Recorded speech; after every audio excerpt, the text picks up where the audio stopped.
Hello and welcome back to the Sorare Lounge, hosted by the Sorare Thursday Club, Sante. We have been knee-deep in crafting, but tonight we get back to our bread and butter. My name is Ricky, also known as the Sorare Mamba, and I'm your host for this hop, skip and a jump into the Sorare sandpit. And I am joined, as always, by my co-host, the Kevin Phillips, to my Niall Quinn, the artist formerly known as the #1 Everton collector, full-time duck lover, bread shagger, and lighter of the beakers of Gondor. It's John Dor, aka DawNado.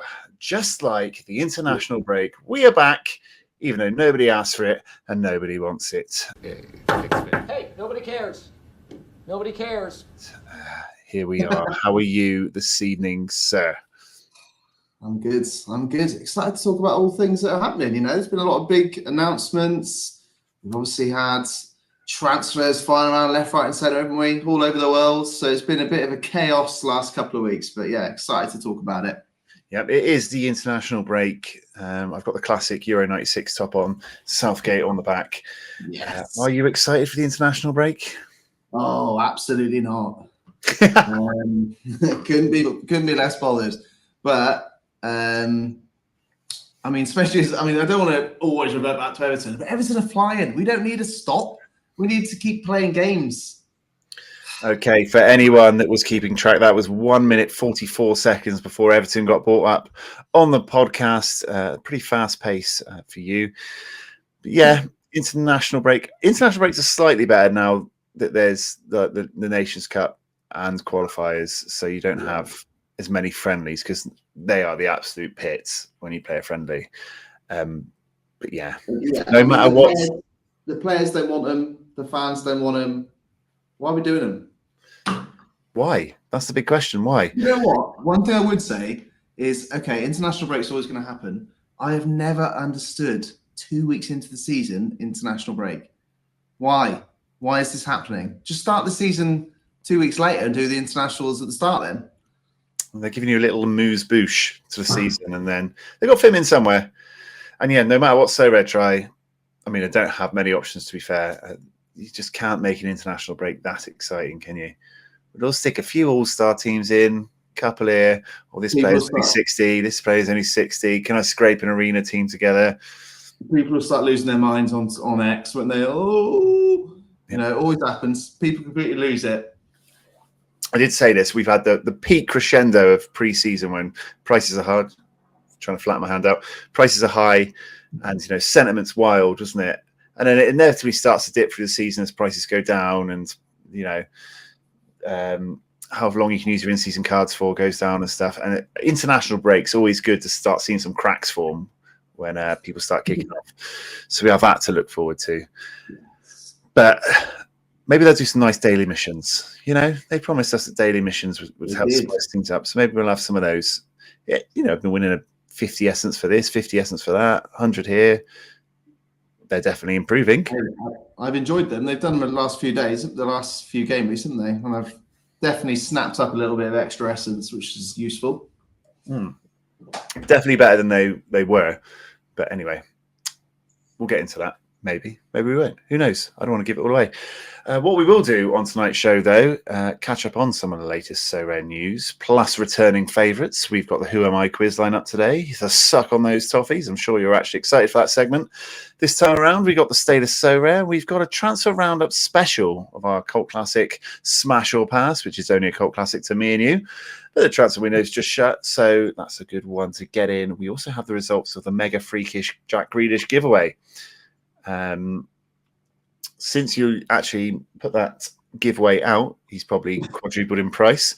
Yeah, that'd be good for the 6 winners. Hey, at the end of the day, I got really lucky winning those 2 tickets, so it was great. But I actually bought 9 Grealish cards, and 3 I was kept for myself. I think I spent £10 on those Grealish cards. They're now worth like 35 to 40 quid. So that's a good giveaway. So if that doesn't make you smash the subscribe button, I don't know what will. Okay. So do it. His calves are on fire. We got that as well to come. Before we get started, if I could throw out a little plea to all the fans out there, if you could please drop a like, subscribe, and all that vibe, it would really mean a lot to us. We have some fun shows coming up, and we'd love you to join them for us. Join us for them. Yeah. It's been a long day. There we go. But before we get to any of those things that I previously mentioned, we'll start with the usual fluffing segment. 5 questions to get the little wheels in your brain turning. What is wrong with me tonight? This is going to be I think you need the questions to get your little wheels in your brain working. It's going to be a long show. 5 questions to get the little wheels in your brain turning in what's affectionately known as 5 and kicking. 5 and kicking. Let's get going. 5 and kicking. Are any of these Sorare related? I don't know. I only just came up with them. We'll soon see. 1, maybe 2. 1 definitely. 1 very loosely. Question 1. Best style of chips. What is the best style of chips? I'll throw you out some options if you loosely mind. Crinkle, oven cut, maybe standard, waffle, curly, steak cut, French fry, sweet potato. What's the best style of chips? Curly fries for me. Curly fries. Yeah, can't go wrong with a curly fry. Don't often buy them because they are the most expensive chip to buy, I find, and I like to go cheap.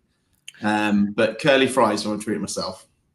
Yes, for any American viewers, we're not talking about crisps. We're talking about chips because we are proper English. What did you go for? Curly. I like curly. Yeah, we agree.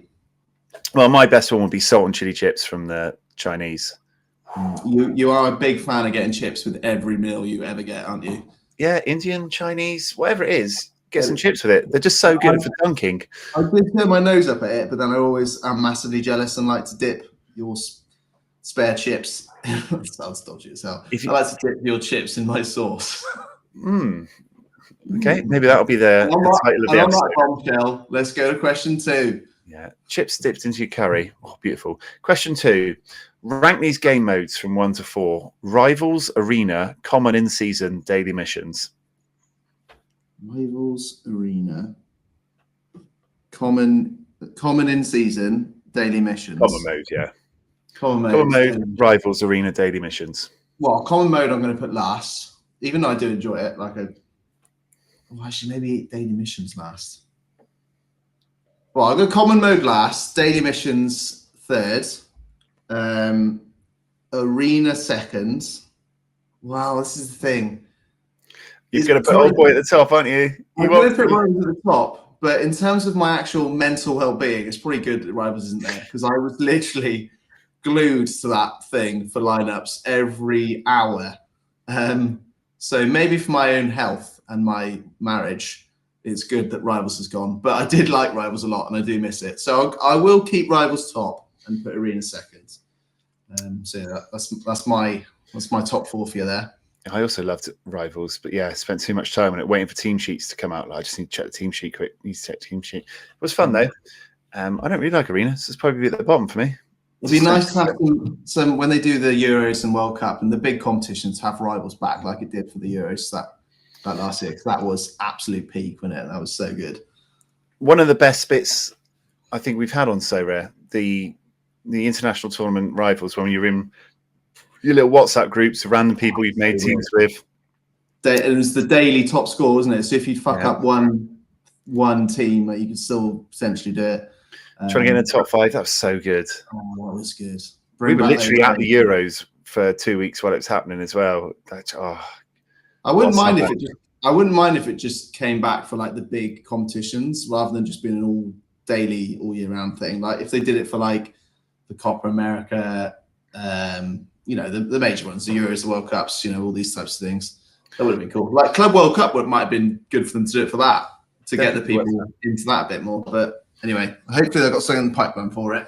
Yeah, but I think it just works so well for international competitions, doesn't it? Because you sort of, for a month, I'm up for a month of like speaking to a load of different random new people, trying really hard every day, every game, and everything. I don't want to do it all season. I don't want to do it like Champions League and just be doing it relentlessly throughout the year. But for a national tournament, it was incredible. Anyway, good stuff. Question 3. What's your favourite swimming? I don't think I'm working tonight. I don't know. F5. Press F5, mate. If you press F5, it will reset. Okay. Right, we'll try again. What's your favourite swimming stroke? It's quite difficult to say, to be fair. Swimming stroke. Swimming stroke. Well, I presume you're asking me this as a joke because I'm not very good at swimming. It hadn't actually come to my mind. No. I don't know why I saw this. I think I was listening to Ali McCoist earlier on the radio talking about his favourite swimming stroke, and I think he said breast. Well, that doesn't surprise me. Not you might be front back butterfly. I don't know. I mean, inspired by Ali. I can't do front crawl or butterfly, so they're not going to be anywhere near my top strokes. Obviously, I can do breaststroke.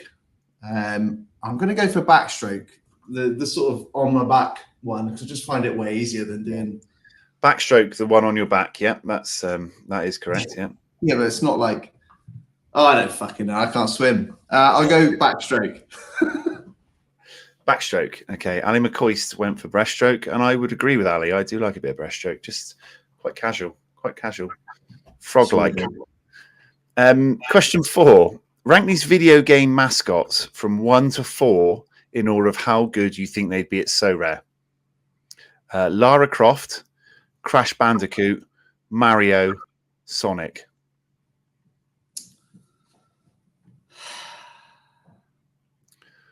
And remember, this is a audio podcast as well, so thinking in silence is not good for the listeners. Okay, sorry. Well, Crash Bandicoot is my favourite game, so I'm going to put Crash Bandicoot first, purely for that reason. Don't know why he'd be that good, because he also seems a little bit chaos, but I'm going to put him top. I'm going to put Mario second, because he could always ask his brother to help. No multi-counting. No multi-counting. No multi-counting. Yeah, I'm going to go Mario second. I'm going to go Sonic third. And I'm going to go Lara Croft fourth. Okay. Not sexist, promise. I would go Lara Croft first, because she's really rich, and you know she could just whale her way to success. Like obvious. I didn't think about that. You know, get the butler to follow her around and do all the work, so she can just concentrate on setting her lineups. Sonic's really fast. Maybe he can just go around nicking ETH from people, even though ETH is a digital currency, so I don't know how he'd nick it.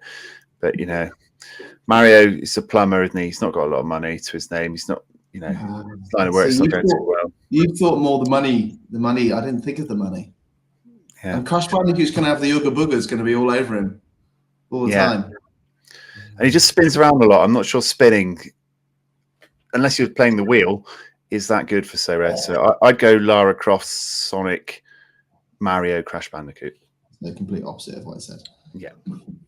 To be fair, I wrote the question, so I had a chance to think about it when I wrote it. I'm surprised you didn't put Masters Chief in there. I think it'd be a really good one. Masters Chief. Someone's never played the game, have they? Anyway, moving swiftly on before we expose your lack of computer game knowledge any further. NFL is back. I would love the NFL to be on Sorare. I don't know how they do it, because there's a million players. It would be chaos, but I would love it. But NFL is back, so let's have your Super Bowl winner and MVP winner predictions, please. Oh, I think it's time for Josh Allen and the Bills. I think Josh Allen, I know you hate Josh Allen, so it's not going to be a favourite one of yours, but I'd like to see him win. I watch a lot of golf videos, and this is a bit of a tangent here, but he appears in a lot of golf videos. He's a big golfer. He comes across as a nice guy. He's fucking good at a quarterback, and they've just been close, haven't they? They've been close the last few years, and I feel like if they don't do it soon, they're going to run out of time. So I feel this year could be their year. Josh Allen to win MVP again, Bills to win the Super Bowl. Yes. There we go. Thank you very much. That was extremely quick fire, 5 and kicking. We touched on swimming, video games, NFL, Sorare, and chips. So join us for the next random set of questions. Next up, it's been a happy, fueled start to the Sorare season for us all, which leads us on to the State of Sorare. The State of Sorare, where we give a number from 1 to 10, saying how we're feeling about Sorare as a whole right now, as it is. I believe I was a 7.7 last time. I think you were an 8.2? 8.2? Yeah. Strong bounce back after the summer announcements when everyone was a bit pissed off. Big bounce back, 7.782 last time. So, State of Sorare, how are you feeling now? Or do you want me to go first? Well, I mean, I'm feeling positive. I am quite a positive Sorare lover, as you well know. but it does feel quite positive at the moment. Maybe that's to do with Everton being quite good, and my Everton stacks helping me out with my Sorare journey. But yeah, I think I'll probably go pushing on. I'm going to go for 8.8. Up a little bit more. Still a bit of room to move, but yeah, on the whole, loving it. And as we may or may not get onto later in the show, something is about to come into play in Sorare in the form of long form comps, and I love a long form comp. So yeah, that's something I'm very excited for.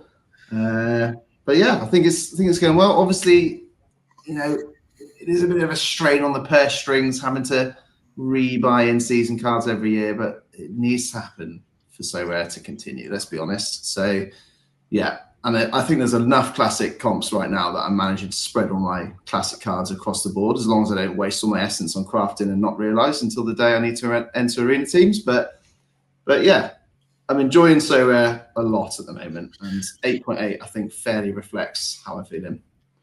Excellent, great summary.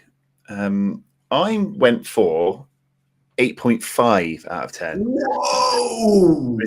I mean, I've gone high for me. That's high. That's basically a 10 for me. Yeah, that's really high for me. I thought about it and I was like, I'm not sure what, apart from right at the start when it was fucking ludicrous and the cards were worth like £6,000 and everything was wild and we were like buying goalies for like 1,700 quid just on a whim. Yeah, mental, wasn't it? Mental what we were spending back in the day. Yeah? Anyway, yeah, this is very high for me.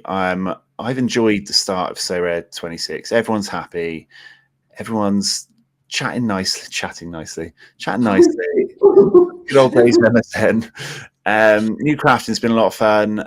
I've enjoyed sort of planning my in-season teams and like picking where I need to buy the next card to, building on them. Sentiment's good. Community vibes are good. Interactions with other Sorare managers is good. Hot streaks I've really enjoyed because it sort of gives you those targets for the game weeks that you can just aim for and play towards without having to think about leaderboards. Like I picked up 15 quid on the weekends. I was like, that's really nice. I've just hit my target, collect it, job done. No idea where I was on the leaderboard or anything, but I hit my target. I like aiming for them. I like beat the game. That's my point. You hit on two very important points there. The beat the game is vital.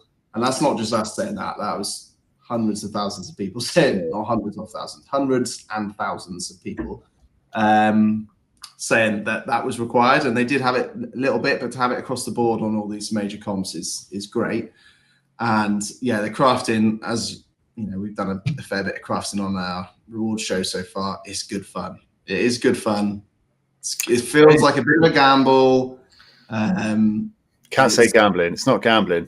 It's not gambling. It feels like it might be something where you put some money in and then potentially win more money or don't win any money.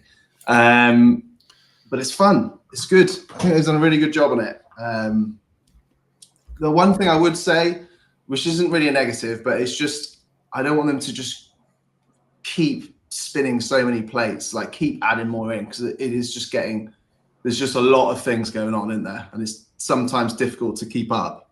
And I don't want them to just overcomplicate the game to a point where there's so many different places you can play cards and do things, like it becomes too much. Do you know what I mean? I don't want to buy a rule book at some stage that I have to there's to find out what. And we both follow Sorare quite religiously, right? But even for us, like, it is quite a lot going on. So yeah, I don't want them to. I mean, they've obviously got a lot of great ideas coming in on their side, and I just don't want them to just keep changing it all the time. Like, it needs to just have a little period where it is what it is, and people can just enjoy it for what it is until the next season. Yeah, I think you see a lot of people have come back and a lot of returning new users, which means they must be doing something right. I mean, the bad point I put in why it wasn't higher than 8.5 is I don't think the game weeks have been as fun for me to follow along with since Sorare data went. I just don't find it as easy to check my player scores, my team scores, the points, what I need, where I'm about to move to, how far, where I am from the prizes. It all felt a lot more fluid with Sorare data. You open up the app, all your players who are playing now with their current scores. Click on it. That's your teams. This is what you've won and your prize. It felt a bit more intuitive for Sorare data, and I was constantly opening it up and following along throughout the weekends of, all right, next up is this guy, he's starting, he's playing it. I don't think the Sorare app does anywhere near a good as job, which means I'm a bit more checked out during a game week. I'm not like living as vicariously through my lineups as I used to do. It's just I am noticing they are doing slow improvements to it that are helping. Like there are some bits coming in, like you can now tick something which says your players, and it will show all players in your gallery, not just players you've got lined up in a lineup sort of thing, which is useful because for people like us that do have like loads of bloody useless, in inverted commas, limited players that maybe have been injured, and you're waiting to see when they come back, and because you couldn't see them on your list, you weren't even knowing they were playing until you then go and set the next game and you're like, oh, they played. So like it's good having that little extra bit, and I do think they are trying, but Sorare data was so good, wasn't it? And still kind of hopeful something else might come in. I know there's a few murmurings of some different apps and websites on Twitter that people have talked about, but yeah, nothing's quite hit Sorare data levels yet, have they? Yeah, it's definitely getting better, but could be improved upon more. And yeah, I don't mind SO7, but Classic is a bit meh to me overall. It's good, but it's not that exciting. Maybe it's just because I can't be asked for the Arena. I don't enjoy Arena, so that takes away a bit of my Classic enjoyment. But it's definitely more focused on in-season and hot streaks for me. But overall, I really enjoying Sorare at the moment. And long may it continue. Soak it up. Let the good times roll until about the middle of the season where the prices start dipping and the Mona returns. But until that point, I am gonna ride that wave, baby. So 8.5 from me, 8.8, 8.9 from you. 8.8. 8.8. That's solid. That's some high scores for the State of Sorare. All right, let's move on. Before we move on, we're just going to squeeze in a quick ad break. You look surprised. Obviously, we're not going to do that. No one would ever pay to have their service advertised by us. But I did like the shock in your face there when you thought. Buy this apple and pear fruit and barley. Available at Aldi now for £1. Is that apple and pear? Yeah, that's the dawn of all squashes. That's the dawn of all squashes. Aldi, apple and pear, so good. If Sun and Quench would like to sponsor the channel, please get in touch. We will happily take a year's supply of fruit and barley, apple and pear. Yeah, Sun and Quench, I would happily pick up your your product for very little amount of sponsorship because it's that good. There we go. Right, let's move on to the next bit. The big talking point. One of the big talking points that's just come up from Sorare. It is the championship. Ooh, but not the championship we wanted. No, not the championship at Ashton Gate. The championship in terms of the long form competitions that we were promised. It's come to life. Yes. We've finally been filled in a bit more on what this means. So we're starting in September with the first edition of the championship, a shorter one in September because of the shitty international break that we will have to suffer through. But it's the brand new format. It's the long form competitions that we were promised. They're divided into monthly competitions. And yeah, the twist is it's sort of IRL prizes that money simply can't buy, as they put it. We're not here to win cards or credits or things. We're here to win cool shit that we can tag Sorare in and show off. I mean, they've got some cool shit, to be fair. I'll give them that. Yeah, so just a quick rundown before I ask your opinion on it. So it usually lasts a month. It's shorter in September. So your best 3 scores out of the 5 game weeks in the September edition will count on a cumulative leaderboard. You enter 1 lineup per game week into the competition. 5 players, cap 280, no lineup bonus, any scarcity, any season, and you get your bonuses for your collection, new season XP and captain bonus, and it's all-star competition, so you can put whoever the fuck you want in there. And the sexy bit about it is the IRL prizes. No XP, essence, or cards. It's about bragging rights and once-in-a-lifetime rewards, as they say. Top 100 win stuff. So the big first prize is VIP tickets to Real Madrid Barca, all-inclusive trip. Second place gets Liverpool Villa, all-inclusive. Third gets Atletico versus Sevilla, all-inclusive. And then there's some other tickets, VIP tickets, signed jerseys down to 20th, regular jersey down to 40th, and then 40th to 100 gets a selection of some tickets based on where you come. You get to pick which one you want, which is kind of exciting, right? On top of that, top 1,000 managers get a badge, which, you know, cosmetics are kind of okay, but, you know, vanilla. I think it's quite cool that some of the prizes are all inclusive. We say that a lot about winning tickets and things like that, isn't it? You had to, nice to win a ticket, but you've got to get there, stay over, do whatever. So the all-inclusive ones are nice. There you go. I've summarized it for you. Tell me what you think. I think it's great. I love it. I love long form comps. Rewards people that pay attention. It feels like it's something that, you know, you can what's the word, like, because it's 3 or 5 score, like you can keep trying. Like if you have one dud week, it's not just over, or one dud player, and you know how it is for DMPs. Like you have one dud player in your team, game over, you're not going to win anything. But at least with this sort of longer form comp, you have that way that you can still have a dud week and still do really well. I love the prizes. You know, we've been lucky enough to win a few bits and bobs through Sorare, haven't we?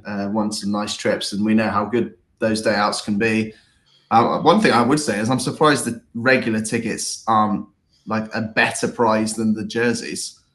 I guess the signed jersey is pretty cool, but like, is a jersey that great? I mean, going to a Premier League game or La Liga game is 150, 200 pounds worth of prizes, you'd think, and then the jersey just like 50 quid. But yeah, especially if it's just a random jersey. Like maybe they've just got more.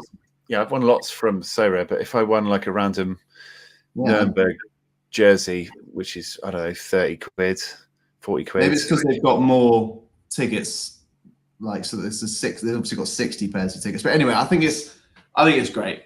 I think it's awesome. Like, imagine getting first place, 2 VIP tickets to Real Madrid, Barcelona, all at the Bernabeu.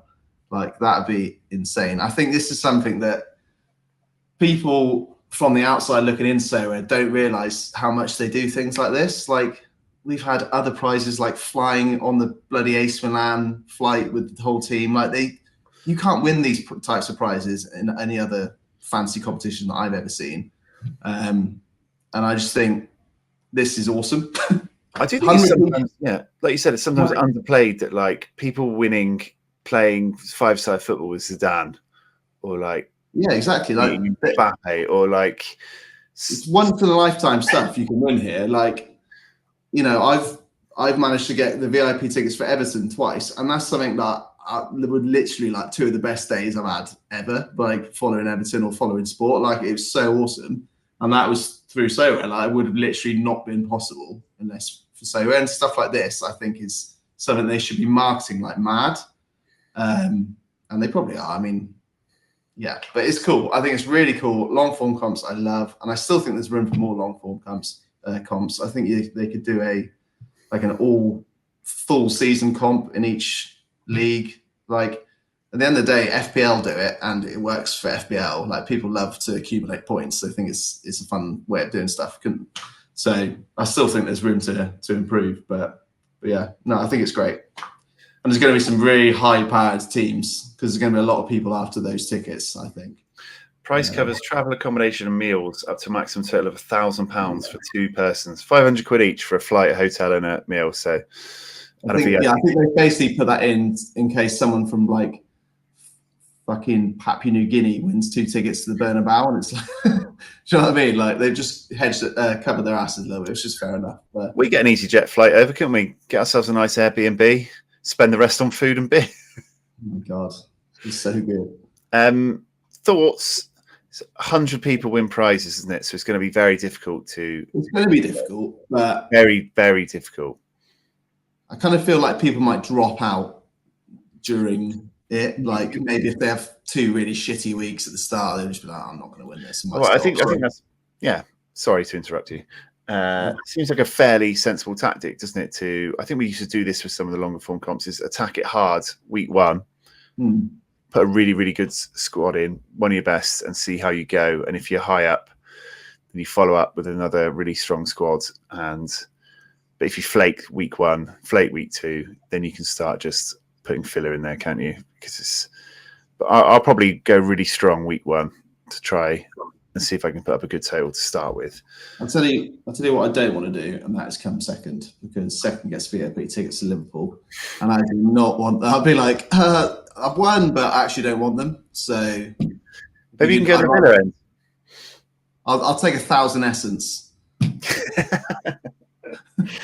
I mean, I wouldn't mind with some regular tickets. I haven't won as many as you or VIP stuff because I buy collections in the MLS where you never get anything for being an MLS collector. But winning tickets, we went to a Wolves United game. That's one of the best days out we had in the air and things like that. So I'll definitely give it a strong go. I do like the month competitions, and your team, you're only entering it for each game week, can't you? So you're only losing the cards for a normal game week. It's not like they're held in for a month. Yeah. And I presume you're like me. I've actually been looking for comps to enter more players into, because I've got so many spare little keepers here and there, classic keepers. So yeah, I think it's great. I don't see how anyone can be annoyed with any part of this. Yeah, it's another competition to enter our cards in, whether you want to put your best cards in it or your spare cards in it.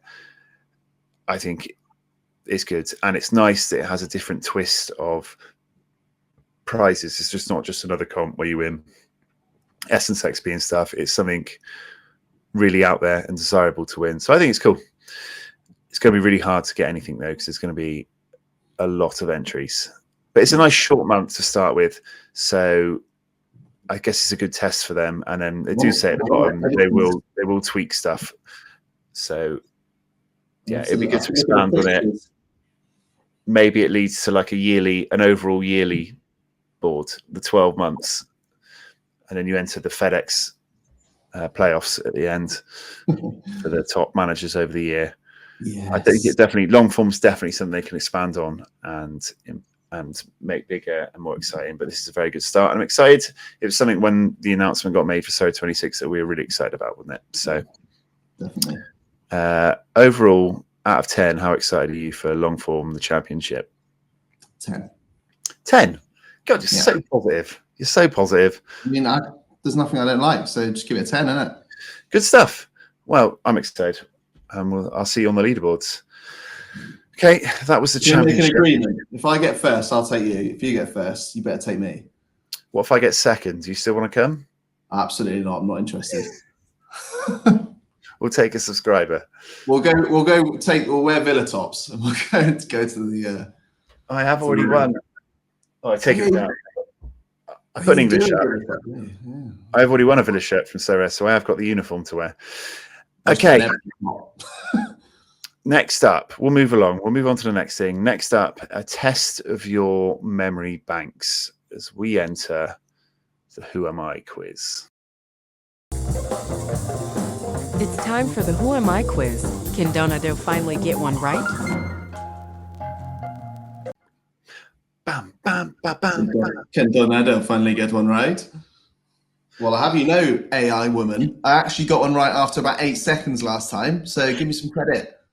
Okay. Can you guess the player from the provided clues? It's the Who Am I quiz. The only thing you know in advance is that they have a Sorare card. Is it a legend? Is it a manager? Is it a red X? Who knows? That's the fun of the game. That's the Who Am I quiz. Yeah, as you mentioned, you're on your best ever streak with 2 in a row. And I'll be honest, I am very confident you get this one easily today to complete the hat trick.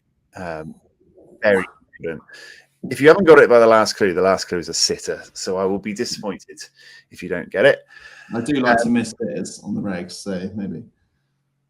Yeah, as always, the loser of this contest between me and you has to add the given player to their giveaway pile. So, yeah, I've got the last 2 are in my giveaway pile, which was James Ward-Prowse and that Belgian winger that I've forgotten his name of because he's retired now. Dries Martins. Martins, yeah. One day I should just make this about Yamal or Gula and just make the clues horrendous. Like, whose dad's called Phil, and his favourite shape is a rectangle. Well, it's obviously Yamal, mate. Phil Yamal. Just see fair, I'll have to give one away. Yeah, we'll get going. Outside of my nefarious plan that I've just thought of, today's one, clue number 1. Let's see if you can get there. My senior career started in 2009 with GIF Sundsvall and included a loan to Meds Cogsbrons BK.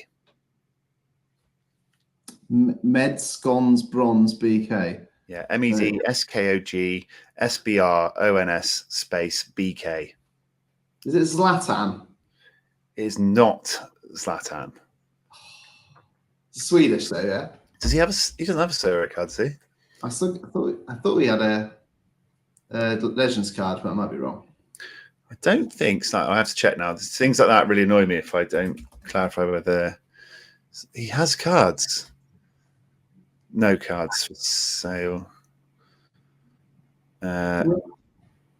Sorry. Yeah, he's got cards from Milan. Yes. There we go. Anyway, it's not him though. It's not him though, so it doesn't make a difference. But he has got some cards. None are on sale. I kind of want one now. Clue 2. He was awarded the Guldbollen in 2021 as his country's best footballer of the year. 2021. Mm-hmm. Scandinavian, right?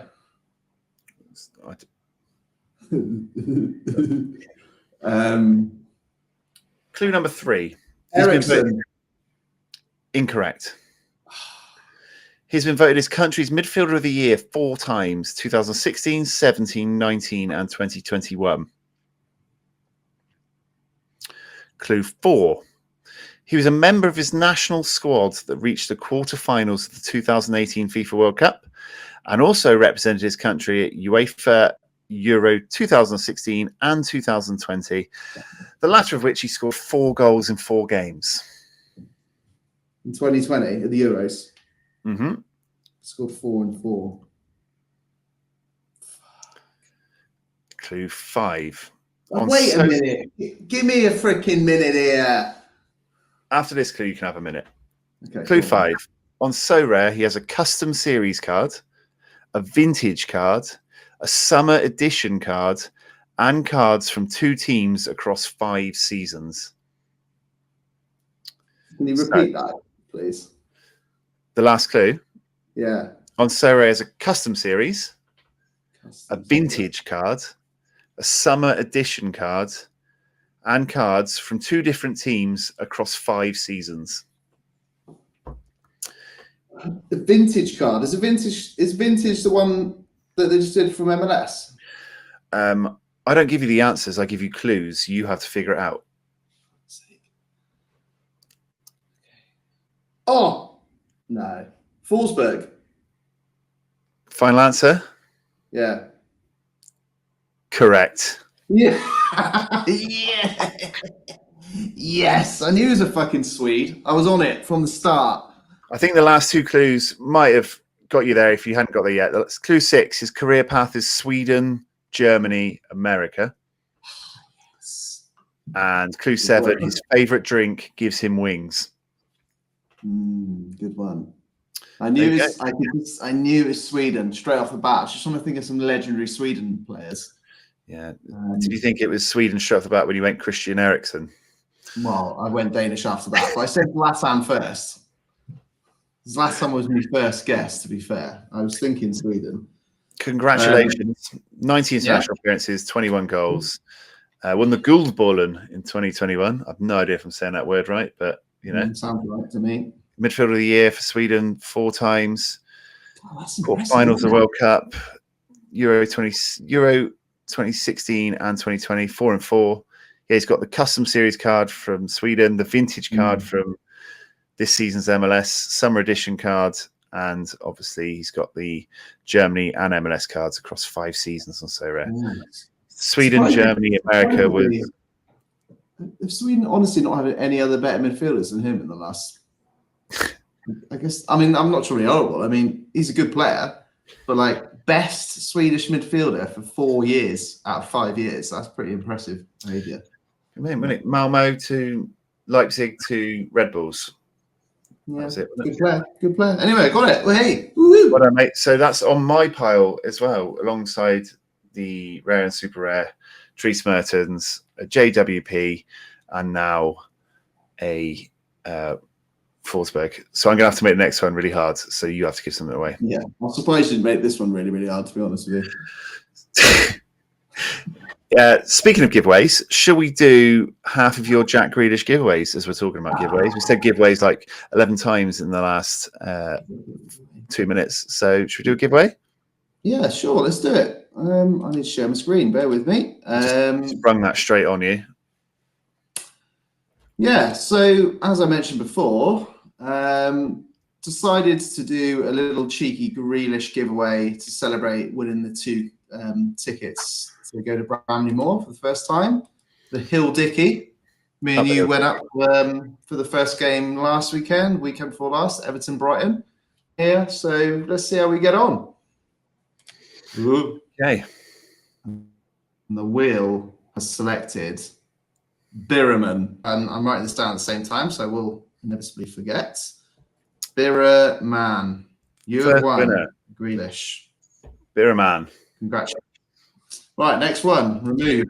I'm going to remove you, mate. You can't win all 6 Grealishes yourself, so you're removed. Right. Next one.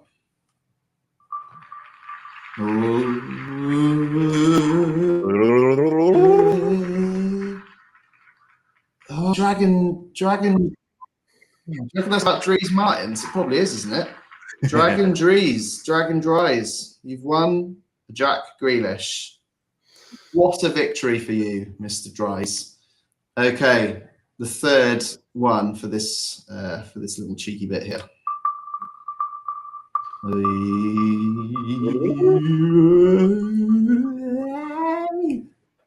It's KK. Okay, it's KK Bolo 19. KK Bolo 19. Well done, KK Bolo 19. Birraman, Dragon Trees, KK Up the Bolo. Bolo. Right. I've listed all down on my, so don't worry. Right. So there we go. That's the first half of them done. And wait to watch the end of the show for the next half. All right, good stuff. That's 3 Jack Grealish classic cards with new homes to go to. Congratulations. And now we'll move swiftly on to our cult classic segment, Smash or Pass. Smash or pass? Will they rise or will they crash? So rare stars or so rare trash? It's time for Smash or Pass. Smash or Pass time! The transfer window has slammed shut across Europe, unless you live in Turkey. I think that's still open, right? But are the transfers that have happened good or bad? This is the point of Smash or Pass. We're going to name some of the big transfers, mainly from the Premier League, because we know more about the Premier League, but some from other places as well. And we'll talk about whether we think they are a smash or a pass from a Sorare perspective, because we are a Sorare podcast. I think you've made a little list of who you... I got you, right? You thought you were going to be... I'm just kidding. No, I'm not. You just made the list!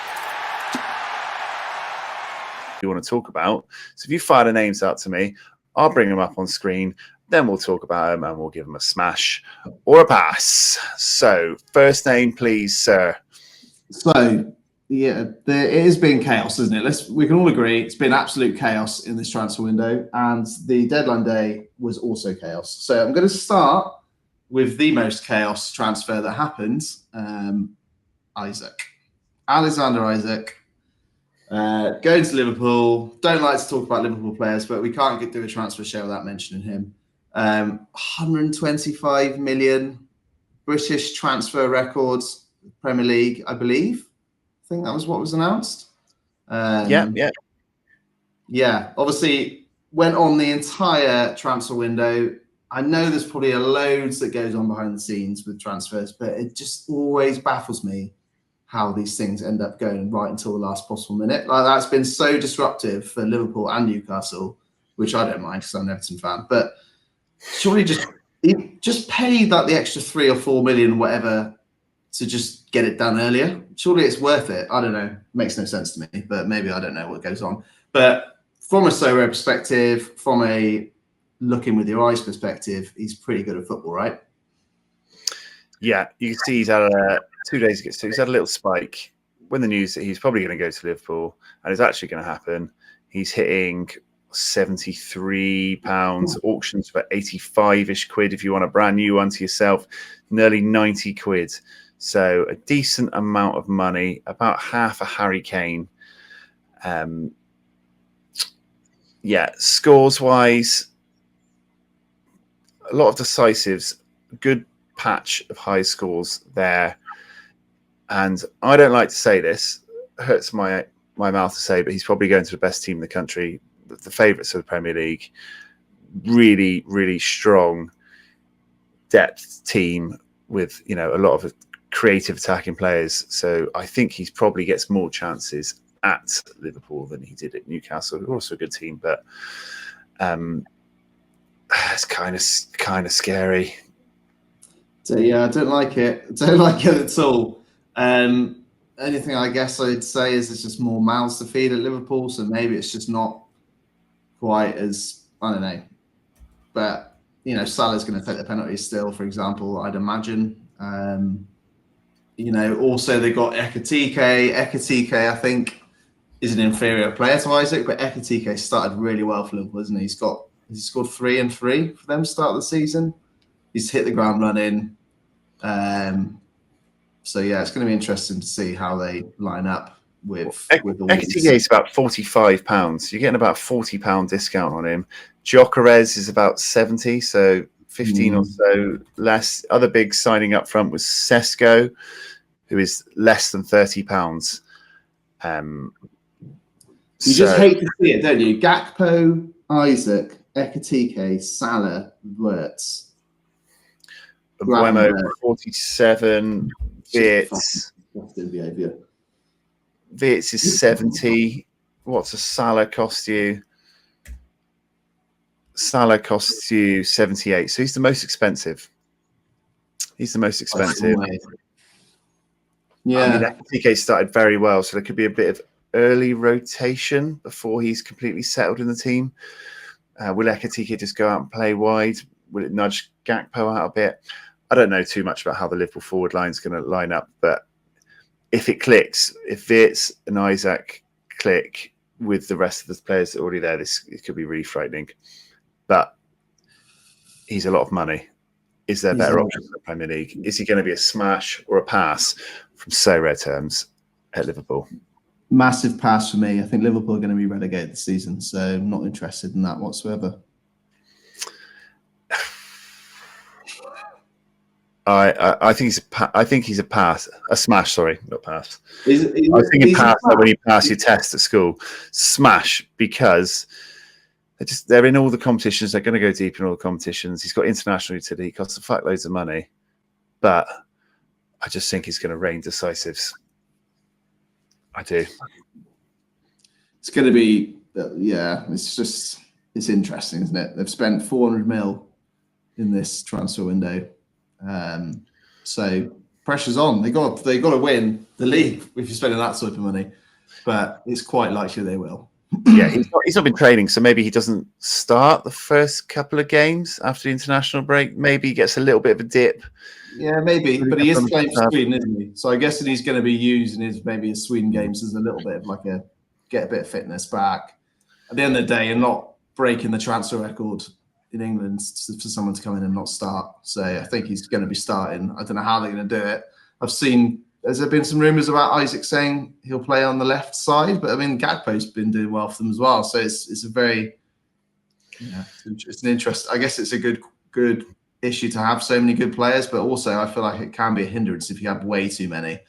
Because they all want to play. But no matter how little we want to admit it to ourselves, he's got the potential to be an absolute shit. I would like to point out, if you're watching this, Alexander Isaac, as much as I like to see Newcastle fans in pain, you've been a proper shithouse this summer. Yeah. Absolute shithouse. You've got a contract. Just fucking train. Train and do preseason. What's the point in not training? Just do your job. Yeah. Anyway. All right. So one smash, one pass. let's move on. I think we should probably go a bit quicker through the rest of them then. Yeah, probably. So let's go to the next one. So let's go Donnarumma to Man City. 26 mil in real life money. Yeah, probably top 3 goalkeepers in the world, would you say? Certainly in terms of shot stopping and some of the incredible saves he made for PSG on the way to winning the Champions League last year. What do you make of his move? Super weird transfer because he's not really renowned for playing with his feet. So yeah, I still think he's decent with his feet. I think it's probably a bit of a misconception that he isn't. He's no Nick Pope who can't kick a bloody barn door. But it's just a strange situation with them signing Trafford. Yeah. So this is Edison. This is what Edison's scores have been like at Man City. Some peaks, some troughs. Donnarumma is 70 quid's worth of player. Obviously, he's got a PSG card at the moment. He doesn't have a Man City card. At the moment, we'll have international utility. Poor James Trafford got signed and is now services no longer required because Donnarumma's going to play, isn't he? Yeah, there's no way. So I thought Donnarumma might go to Man United for a moment, but Sonny Lamens, mate. We got a Sorare legend ourselves. Yeah, well, maybe we'll get to him in a minute. Okay, £70, Donnarumma, Man City. Smash or pass? I think I'll probably pass. I think that's a big value. I think any player in Pep's team is just not guaranteed, especially if now they're going to have Trafford and Donnarumma. Like, I think Donnarumma will start, but let's be honest, one game in every 4 will probably start Trafford, and who fucking knows when that'll be. So, yeah, at that price, I'd rather own other keepers, as much as I think he's a great keeper. So, he does have Man City cards already. My mistake. Right. There you go. Yeah. Donnarumma has Man City cards. 86 quid. For me, it's a pass. There's nothing against him. I just might end up playing midweeks. I don't know. I don't like the Man City roulette. I've had a stack of them before. I don't like it. And a Man City keeper's scores that good compared to other keepers that you want to be paying that much of a premium. Surely there's some middle ground I can go and get a keeper for a lot less money who can potentially put up good scores. So it's a pass for me. Yeah, agreed. Next. Okay, so I guess as we've talked about someone leaving Newcastle, let's talk about someone going to Newcastle. So let's talk about Viva going to Newcastle from Brentford. Obviously been a long sort of saga as well. I think he's also potentially refused to train a little bit. But he's a dick as well. Yeah. He's a dick as well. 55 great British million pounds. If we're just talking not so, it seems a lot of money for a 29-year-old who's had, some good seasons, don't get me wrong, but is he that great? I don't know. From a Sorare perspective, what we're looking at? 15 quid. 15 quid. So quite a lot lower than, some of the other players we're talking about here. So could be decent value. Now, what was his scores like last year? I don't think he's ever going to have as good a season as he did last year when him and Mbeumo were smashing it. Doesn't seem to be a great AA scorer if you're looking there. No, he's topping out at high 70s last season. He's never gone nuclear in any game. You will get a bit of international utility in Newcastle.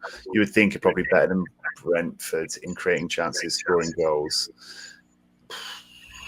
For me, that's not that exciting. Yeah, I've never actually looked at Sorare scores. The Sorare scores aren't that great. You can get freaking people for £3 that do that. But like you said, maybe things improve when he's at on paper a better team with European football. I haven't got Voltamide on this on my little list because I did transfer deadline day transfers, but obviously him being there as well will help out. Probably he's a good player. Watched him a bit during the under-21s Euros in the summer. Everton were strongly linked with him at the start of the summer actually. So he was someone I was looking at, and he's a good player also. So maybe those two, Litton and Large, the old Niall Quinn, Kevin Phillips, works together well. We will see. But for me, Viva, even though his price is only £15, is a pass as well. Yeah, I don't want to be negative in this section, but yeah, I think I'm going to go past as well. His scores don't really excite me. This guy looks cool, Voldemort. Yeah, he's a good player actually. He's really peaked in that Euros competition, isn't he? But he's kind of up at 38 quid at the moment, so that's quite a lot of money for someone whose majority of their score chart wasn't too great. Very interesting. I can see him getting quite a lot of decisives at Newcastle. I'd probably be more interested in him, even if it's a lot more money. Next one up.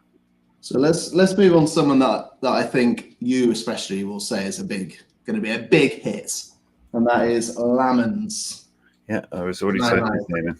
And I do think you could probably put a wheelie bin in the goal and there'd be a big hit for Man United right now, because you are struggling, and it's got to a point now where surely you can't even shed any positivity on your goalkeeper situation right now. Brian D is making errors left, right, and centre. Anana's making errors left, right, and centre. Yeah, I was a big fan of Onana for a long time. I fought his corner for a very, very, very long time. And after watching the shit show at Grimsby, I'm out. I'm out on him, just out on everything. So, yeah, this is Onana's score line to give an idea of what being a Man United goalie does for you. A lot of error led to goals there, which you're hoping will be removed from the main man, San Lamens. Still an under-23 goalie for this season. Yeah, very highly thought of. Courtois was bigging him up in the press after his transfer, wasn't he? He's got some nice scores in there. I've owned his card for a while, actually. A couple of years. Obviously a classic. But, yeah, so I was already a holder. You know, can't be any worse, right? He's young. It's a tough place to go and be a goalkeeper, Man United, under the spotlight, especially when they're not doing too well, and that could shred you to pieces straight away. 25 quid is his current card. I think that's what I paid for an Onana, which was a great investment for the season. My in-season Premier League goalkeeper. I did warn you, mate.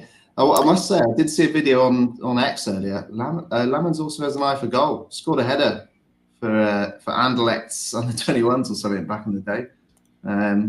But yeah, I think from my little experience of watching him play football, he seems like a decent keeper. He's obviously been compared to Courtois, being Belgium, and similar build, similar looking guy. So, yeah. So I think he's a good keep. And obviously, got rumoured with trying to get Martinez, didn't you? I don't know what your views were of sort of going for the experience of Martinez, who would have been higher wages and et cetera, or Lamens, who's sort of one for the future as well, could be one for the now, but.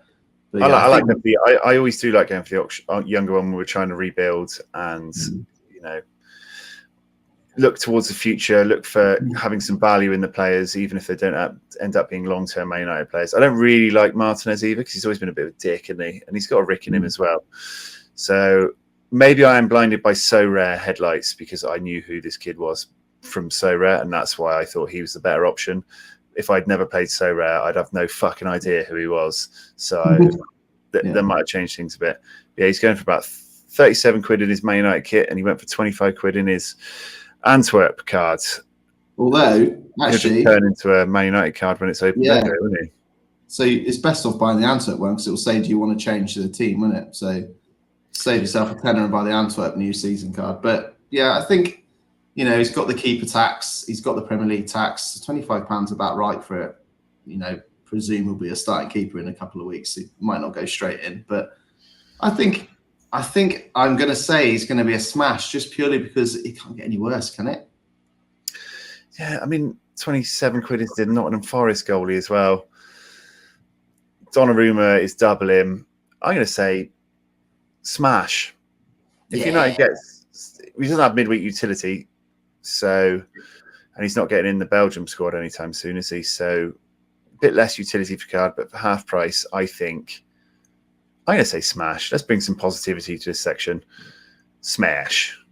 Okay. All right. Well, next. I'm going to do a double here, and that is Harvey Elliott and Jadon Sancho both going to Villa on loan from their respective teams. So, yeah, start with Elliott there, I guess.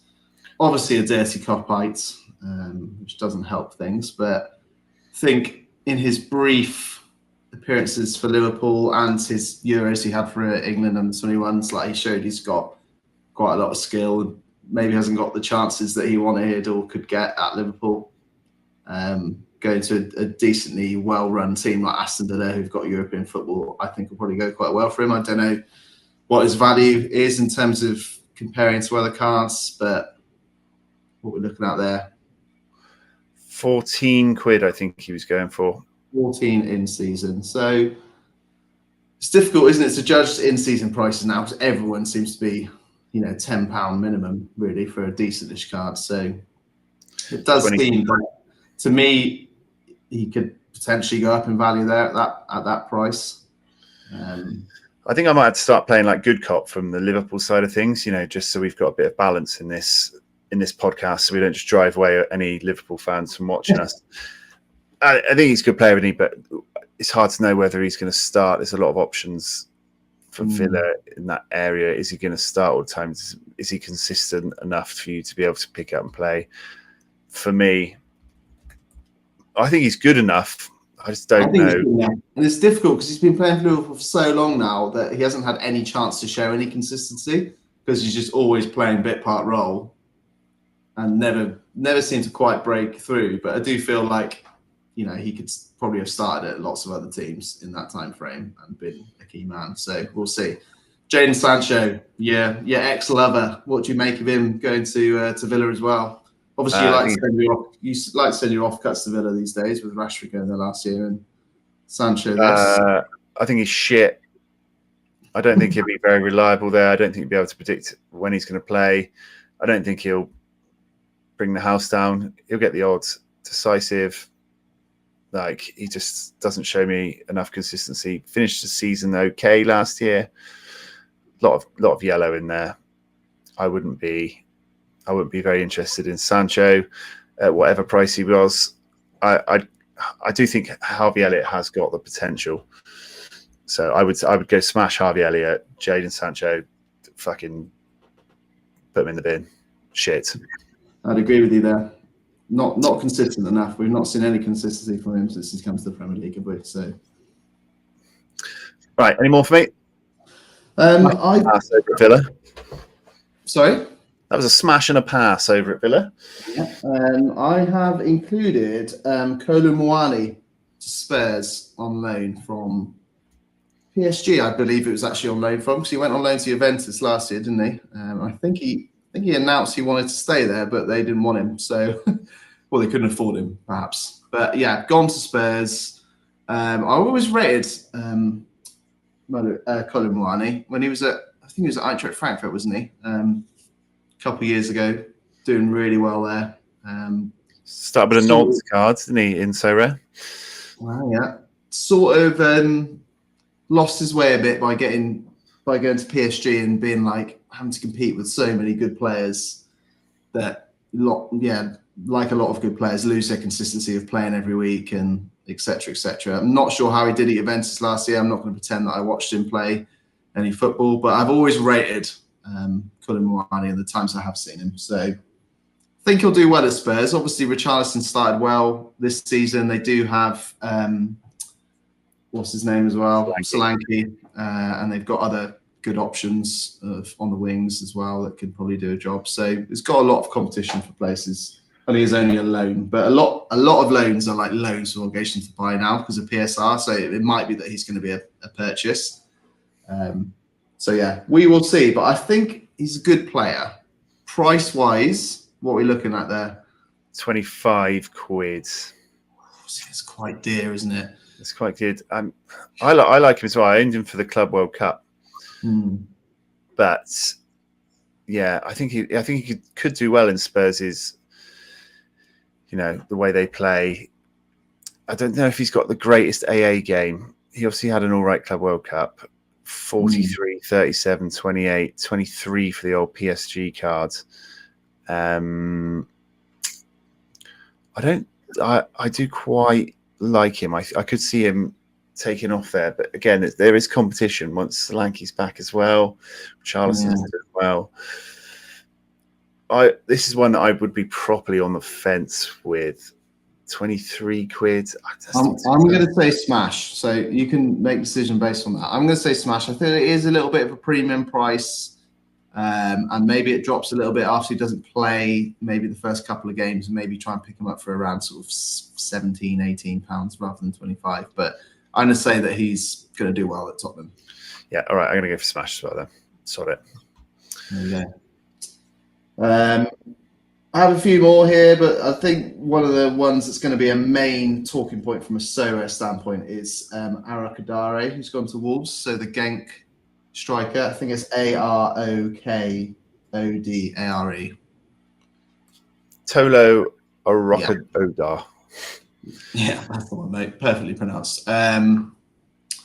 So yeah, I mean, it's following a common theme, it seems, for all the players who bring up here. Not particularly strong AA game, but someone that does get a lot of goals, a lot of slices, very much like a Haaland type. Scores really well, but doesn't have the AA to back up if he doesn't score a goal or get an assist. Has been someone that, I've seen plastered all over X in the last 18 months because he's been doing really well with Genk, scoring a lot of goals. Got his big move to Wolves for 24 mil. I think they sort of got him in the presumption that Strand Larsen would be leaving or is going to potentially leave in January or whatever, because I think the writing's on the wall for Strand Larsen a little bit now after he decided to not play that last game against Everton. So I do think he'll be played quite a big part in the season for Wolves. Wolves obviously have not had a good start to the season, so that doesn't help. But I think he's a good player. I've seen little clips of him on X, and he looks good. Looks well suited to the Premier League. He's big, he's strong, got a knack for goal. So yeah, someone I think will convert well. Price wise, he is Fiver. a fiver. See, I think that is a smash. Personally, at that price, I feel like someone that could transfer over to the Premier League really well. He was probably going for a lot more money when he was at Genk. This is probably why he's dropped down a fair bit, just because he was a bigger fish in a smaller pond over there. But I don't really know too much about him. Pardon? Like, I don't know too much about him. His scores look all right. Nothing mega. He had a good patch last season. Strand Larsen's very good. I can't, I see him be the main forward. But yeah, I don't know too much about him. He's a fiver. He was a big signing, so they've obviously got a lot of faith in him. I'm going to go for a random, without really knowing anything about him, smash. Yeah. I got a Wolves stack. Let's get one more. What's one more Wolves player to your shit show? All right, next. Well, I've got a few others. I've got Brobby to Sunderland. I mainly included Brobby because of how much he gets dissed by the Ajax expert on Sorare Inside every single week. I don't know if you've noticed it. I don't know if you check the Ajax lineups that much, because I've got like 3 or 4 Ajax players. But he absolutely hates Brian Brobby.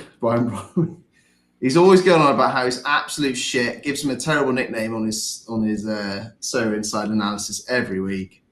And Sunderland have just paid 22 million for him. Now, obviously, Sunderland have made loads of really decent on paper signings during this whole transfer window. He was their sort of big one at the end of the transfer window. I've seen him play a little bit. I know he's a little bit chaos. He's very quick, I believe. But yeah, at around £5, he's not terribly high value. And I do think Sunderland will be all right this season, personally. They had 1 win, 2 wins and a loss, haven't they, Sunderland, so far? I think. So they've started the season pretty well. There's be a lot of competition for places Sunderland now, so they've made about 15 signings this summer, I think. But yeah, someone I think who could transfer well, and it's a good value at £5 to £7, I think. I'm going to go pass, because Sunderland aren't going to score enough goals and you get relegated. So for me, it's pass. Should I do a few? I got a few. Yeah, go for a few, mate. Go for a few. Jamie Vardy, the Messiah, absolutely loving him over in Cremonese. He's gone, hasn't he? So random. Jamie Vardy over in Italy hasn't got any in-season cards yet, but his last season cards.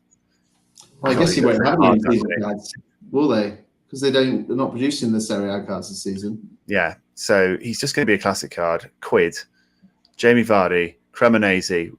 Will he shoot the goals to keep him up? A quid. Might get 10 goals.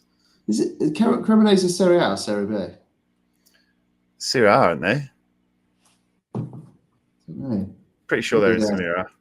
Maybe Yeah, they're in Serie A. Yeah. Play 2-1-2. Oh, wow. They're flying. Beat Milan, and I think. Jesus. Oh, my God. They might bloody win the league. I mean, I love it. I'm all for transfers like this. Can you just imagine all the Italian team members trying to understand Jamie Vardy going, fuck it. That just fills me with laughter, that does. But Red Bull and omelette to get his game started. yeah. For £1, can't go wrong, can you? Might as well take a punt on him. See what happens. I mean, We just line him up in challenger and contender. Yeah, he scored 100 goals in the Premier League, so he's obviously pretty decent. Serie A goes anywhere. Serie A doesn't have its own competition. It's a multi-fix tool. I like him. Jamie Vardy. Get him in, £1. I've pressed the wrong person there. I want to talk about Verdonk next. Double smash. Jamie Vardy, double smash. Calvin Verdonk. Put a donk on it. Look at this man. Well, I'll let you lead the way, because I literally don't even know who this guy is. So. Calvin Verdonk. He was over at NEC and he's gone to Lille, and just look at the man. Put a donk on it. He was really, really good. Gone to Lille. My question mark is I don't know how good Lille are going to be this year. I'm not. But I'm presuming they're still a fairly decent side in France.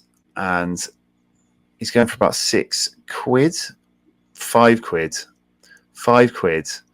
I want to throw this one in there. His new Lille card's going for loads more. I don't know why you wouldn't just get £5 NEC one and wait for it to open up as a Lille card rather than paying £21. Yeah. But a £5, Calvin Verdonk, I think he's a really good scorer. And if he fits in the French league, I think he could be really good. So for me, I want to throw Verdonk in there as a double smash, maybe even a triple smash. I don't know a lot about him, but one thing I do notice there is he's only got one decisive in all those scores. So he's obviously a very good AA scorer. Is he a fullback or a centre back? I think he's a centre back. Oh, okay.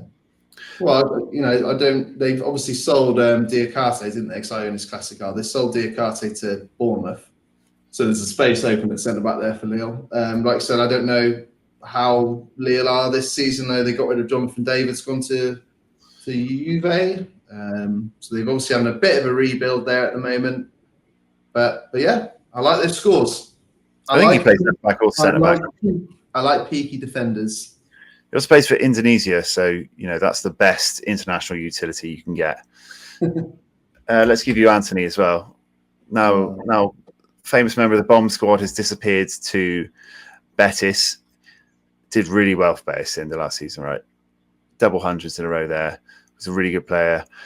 £26 for Anthony. Will he go back over there and light it up again? Would you want a piece of La Liga Anthony? I mean, I definitely wouldn't. I know he did really well for Betis, so I'll still only know him as absolute tripe in the Premier League. Yeah, there's only one place he could go, wasn't there? He couldn't have done any more to make Betis fans love him, and I think they do love him over there. So he's going to go over there. He's probably going to have a good time, but eventually they'll probably realise he's a bit shit as well, I imagine. Wow, so that's a miss from you for Anthony? Big miss. It's a smash for me. Sad it didn't work out for him at United. He's already got form over there. I just think he's going to carry it on. I just think it'd be really good. Yeah, I think they bought a few nice players, haven't they? They've already got some nice pieces like Lo Celso and things like that. I think he'll be a smash. And my last one I want to talk about is Kelechi Iheanacho, who's gone to Celtic.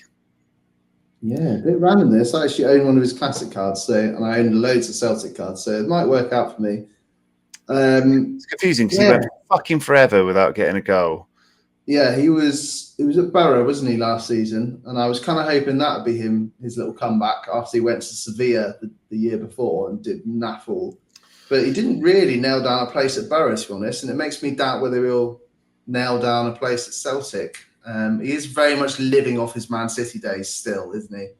And also, how is he still only 28? I feel like he's been around for forever. He's not got the same passport as that Lazio under 16s player, is he? Don't know. I hope he does well because I own his card, and Celtic are typically a team that smash teams in Scotland. But they are struggling this year. But yeah, I hope he does well. I don't know what's his in-season card. Are they producing in-season card? 8. It's risky. It's risky. I'd probably rather to pick up a classic card, which I'd imagine is like £1, see how it goes, and use them in a classic competition. Yeah, I just like £1.60 for classic. Any part of Celtic you want, right? But I just surely he can't be their best attacking option. He's been so barren in front of goal for so long. Well, they've got rid of Ida, haven't they? So they've got space up there. I think, One goal. We follow a couple of Celtic fans, don't we, on Twitter? McBride and Quinny, and they're often talking about Celtic. But yeah, they don't seem a happy fan base at the moment up there at Celtic, and they're not even the worst fan base because Rangers seem even more unhappy. So things aren't looking good up in Scotland right now. But yeah, I hope he does well. I'm going to go for a smash at £1.50 for a classic card.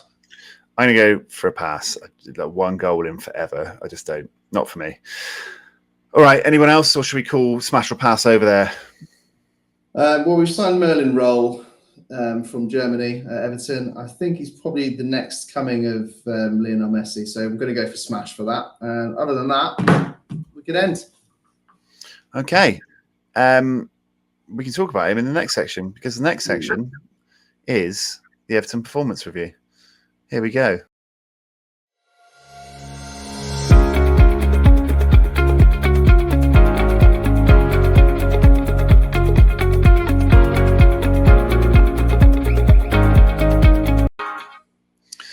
Everton performance review. So you signed a new guy. What's his name? We signed Merlin Roll from Freiburg. ROHL is Roll. Obviously, I've watched all the YouTube highlights, and as you well know, everyone looks great in YouTube highlights. So he looks really good. He's very, he's got a lot of different positions he can play, which is great. He was playing for Germany in the under-21s. He captained their under-19s, I think. So he's got, he's got some good experience of football. Obviously, his Sorare scores aren't looking great right now. I think he had a bit of an injury last year as well, so he didn't play a huge amount of the season. But it looks a good player.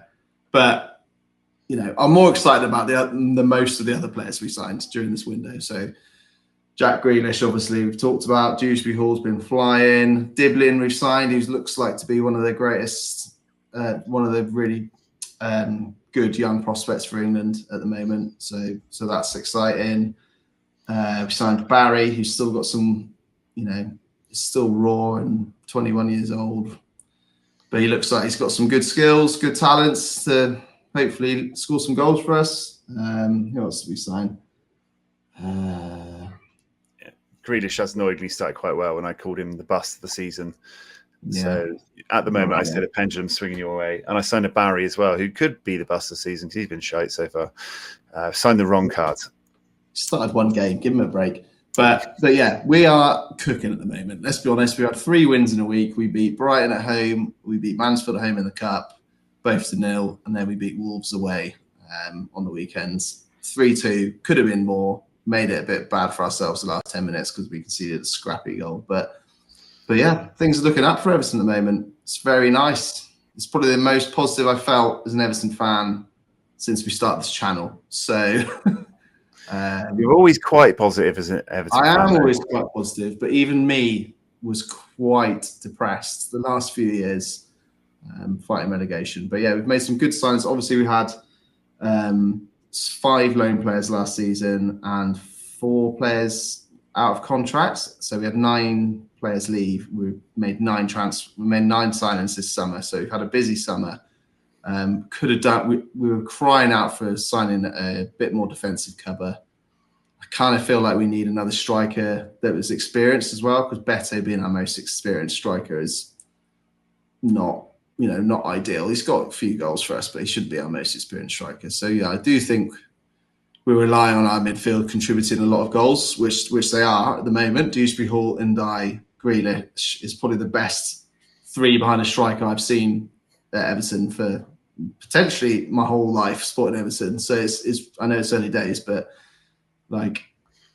it's looking good so far. We are looking quite shaky at the back, which is usually the opposite. We're usually very good at the back, can't put the ball in the net to save our lives. And at the moment, we're the complete opposite with Branthwaite being out. Mikolenko's not fit. Our right back is the centre back. Tark, obviously, he's even looking a bit dodgy the first couple of games, even though we won. So, yeah, we're looking slightly dodgy at the back, but Moose is flying. New stadium, new owners. I'm not sure how much more positivity I can portray to the fans. We're great. Pickford scores.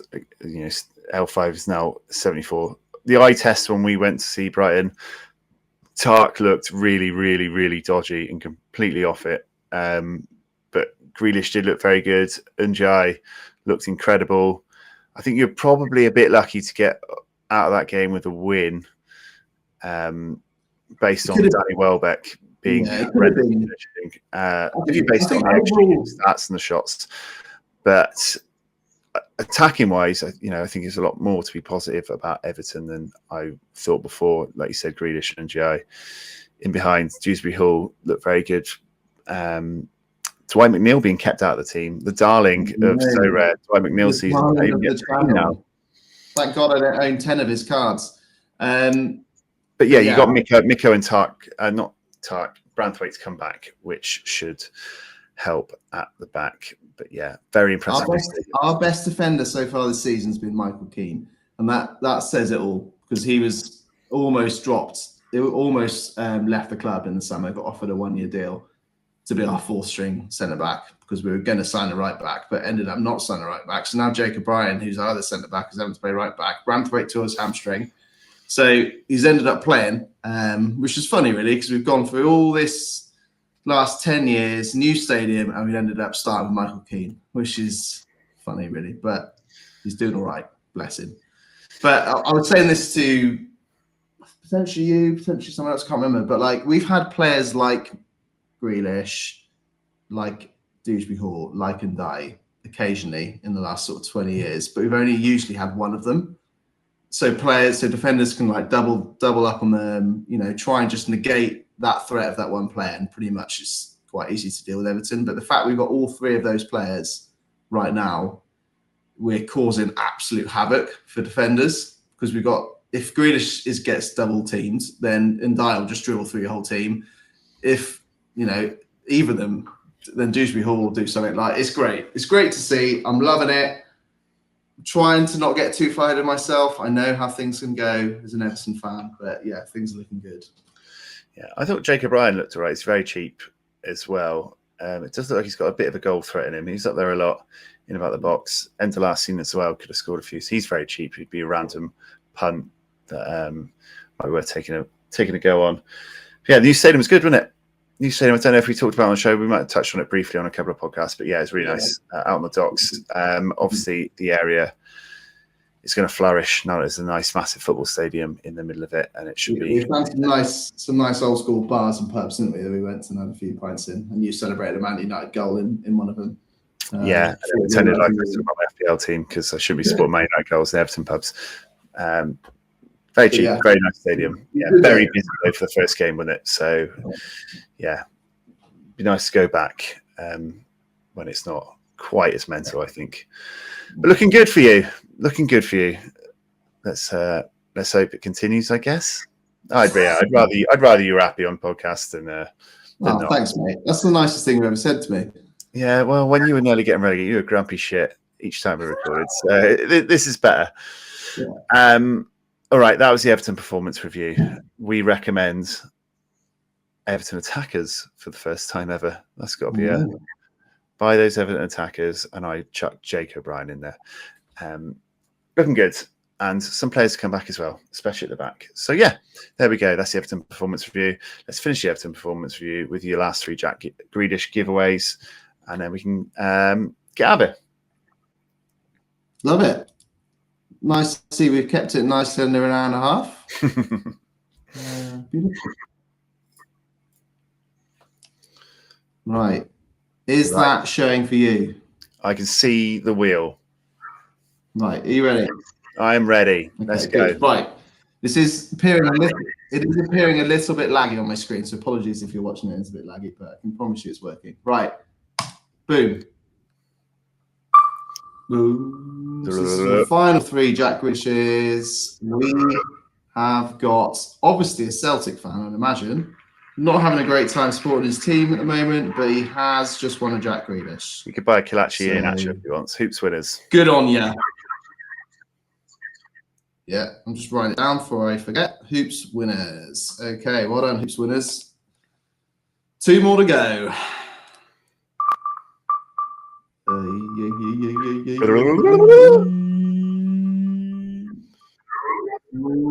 Oops. Alex GR25. Alex GR25. There we go. Good work, Alex. Well done. Oh, this wheel is making my computer freak out. Okay, right. 1 more to go, and then we can all go to bed. Last winner of a Jack Grealish. Who's going to get the last one? It's Flo Almighty. Presume they're a Tory Andre Flo fan. Yeah. Flo Almighty. There we go. 6 giveaway winners. The Grealishes are coming your way at some point in the next few days. Congratulations. Congratulations, guys. Actually, quite a good prize. Now, vastly improved. That's what happens when it takes so long to do giveaway. All right. Well, that is a lot of stuff we've got through. Even though we thought there wasn't a lot to talk about, we found a way to talk about lots of things. So all that's left to say is thanks for joining. May you find a way to get some essence in the bank during this international blackout. Please like and subscribe and all that vibe on the way out to help us keep the bills on at STC. We'll appreciate you massively, and we'll be back for more shenanigans shortly. But for now, from me, it's a Viva la Thursday Club, and from him, it's a... At the Toffees. At the Toffees. Ciao for now.